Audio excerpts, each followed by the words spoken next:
مجھے انتہائی تکلیف اور دکھ ہوتی ہے کہ جب ایک ملک کے اندر 100 کے قریب لوگ روزانہ موت کے منہ میں جا رہے ہوں اور 100 گھروں میں میتیں پہنچ رہی ہوں، اس ملک کے وزیر اعظم کو نیند نہیں آنی چاہیے، لیکن میرے منہ پہ ایک بہت سناٹے دار تھپڑ مارا جاتا ہے کہ تمہارے گھر تو 100 پہنچی ہے، تم دوسرے ملک کو نہیں دیکھتے وہاں 500 پہنچی ہوئی ہیں، دوسرے ملک کو نہیں دیکھتے وہاں 600 پہنچی ہوئی ہیں، وہاں 5000 پہنچی ہیں، وہاں 3000 پہنچی ہوئی ہیں۔ ہم آج اس وقت اس سے پاکستان جس طرح کی صورتحال سے دوچار ہو چکا ہے، اس کا ذمہ دار کون ہے اور ہم کیسے بچ سکتے ہیں؟ گزشتہ 3 مہینے سے اس پروگرام میں بار بار ارباب اقتدار کو صرف ایک بات سمجھاتے رہا ہوں کہ دیکھو ایک وقت ایسا آ جائے گا تمہاری نااہلیوں کی وجہ سے، تمہاری جہالتوں کی وجہ سے اور تمہارے رویوں کی وجہ سے کہ تم اس کو سنبھال نہیں سکو گے۔ تم ایک آدمی کو بھیک مانگ کر کھانا کھلا سکتے ہو، لیکن ایک آدمی کو زندگی واپس نہیں آ کے دے سکتے۔ تم ایک آدمی کو 4 لوگوں کے گوداموں سے پیسے نکال کے کھانا نکال کے دے سکتے ہو، اس کو زندگی آگے بڑھا سکتے ہو، اس کو 4 دن بھوکا رکھنے کے بعد بھی کھانا دے سکتے ہو، لیکن تم ایک ہاسپٹل کا بیڈ نہیں دے سکتے۔ تمہیں معلوم تھا مکمل طور پر، اور تمہیں یہ بھی معلوم تھا کہ کس حد تک اس کو روکا جا سکتا ہے۔ تمہاری انا کے بت ختم ہو گئے، تمہاری انا کے بت جو ہیں ان کے آگے اس ملک کے عوام پاش ہو گئے۔ میں ایک بڑی تکلیف سے بات کر رہا ہوں، میرے ساتھ عثمان صاحب موجود ہیں، آپ ان کی بہت عرصے سے ان کی جو غیر حاضری کو محسوس کیا ہوگا، وہ ظاہر بات ہے بیمار تھے، اللہ تعالیٰ نے اب ان کو قریباً صحت دے دی ہے، اسی کورونا کی وجہ سے غائب تھے۔ ہم نے یہاں تک بھی بتانا مناسب نہیں سمجھا کہ لوگوں کے اندر مایوسی پیدا نہ ہو، لیکن کمال کی بات یہ ہے کہ ایک شخص آ کے کہتا ہے کہ آج سے 3 مہینے کے بعد 12 لاکھ لوگ تمہارا شکار ہو جائیں گے، اور آج سے عرصے کے بعد جتنے ہو جائیں گے اتنے ہو جائیں گے۔ میں وہ ان اینکر پرسن کی طرح عمران خان صاحب کے بیانات نہیں چلانا چاہتا اس وقت کہ پہلی دفعہ کیا کہا، دوسری دفعہ کیا کہا، تیسری دفعہ کیا کہا، چوتھی دفعہ کیا کہا۔ آپ نے یہ ثابت کر دیا ہے پاکستان کے اندر کہ بنیادی طور پر پاکستان کی تباہی جو ہے اس میں کرپشن کا شاید اتنا بڑا حصہ نہ ہو جتنا جہالت کا اور نااہلی کا حصہ ہوتا ہے۔ آج ہم اس دہانے میں پہنچ گئے ہیں کہ پاکستان میں کسی چیز کو کچھ سنبھالا دینا بہت مشکل کام ہے۔ میرے ساتھ اس وقت موجود ہیں ڈاکٹر عاطف حفیظ صاحب، کراچی سے تعلق رکھتے ہیں، اور ڈاکٹروں کے حساب سے آج ہم زیادہ سے زیادہ پروگرام کریں گے، اس لیے کہ اس مرض کے لیے صرف اور صرف ڈاکٹر سے مشورہ کرنا چاہیے، اور دنیا پوری ڈاکٹر سے مشورہ کر رہی ہے۔ جناب ڈاکٹر صاحب السلام علیکم۔ جی وعلیکم السلام ورحمۃ اللہ وبرکاتہ۔ ڈاکٹر صاحب میں موجود ہوں، اور عثمان صاحب آپ کو پتہ ہے کوارنٹین میں وہ بھی آپ سے بات کرتے ہیں۔ ڈاکٹر صاحب یہ بتائیے، یہ جو سوسائٹی ہے، اس سوسائٹی میں باقی چیزیں تو کو چھوڑ دیں، آپ مجھے بتائیے کہ جنوری سے لے کے اب تک کیا کسی بھی ڈاکٹر کا سٹینڈ بدلا ہے کہ ہم یہ جو سخت لاک ڈاؤن ہمیں نہیں کرنا چاہیے، اور کیا اب آج بھی سخت لاک ڈاؤن جو ہے اس کا علاج ہے کہ نہیں ہے؟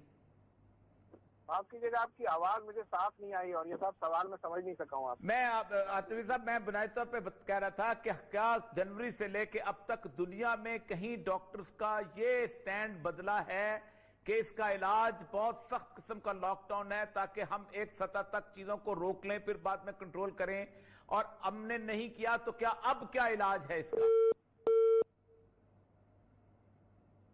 ہیلو جی عثمان صاحب، کیسی طبیعت ہے آپ کی تاکہ ہم اور طریقے سے بات کرتے ہیں؟